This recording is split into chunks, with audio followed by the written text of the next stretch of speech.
Dadating pala si Mami mamaya. Siguro may pasalubong siya sa aking masarap na pagkain.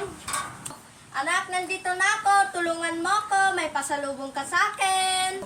Ay hala, nandiyan na pala si Mama. Siguro may pasalubong akong chocolate at magagandang damit. Yeah! O, yan na, Nak. Yung pasalubong mo. O, eto na yung mga pasalubong mo. Dali, mag-enjoy ka dyan. Hala, thank you, Ma. Oh my God! Ano kaya naman ito?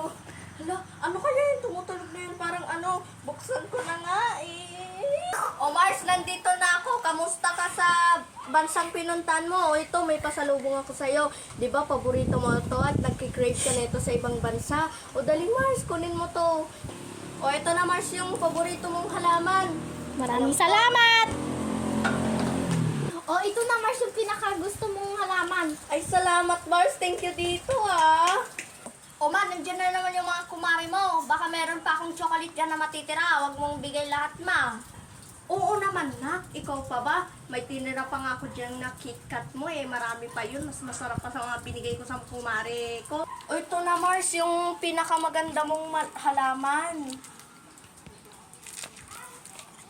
Mas maganda pa sa isa dyan. Napakapangit. Akala mo sa ibang bansa kinuha. Sa Pilipinas lang naman eh. Ito na Mare, yung flower, yung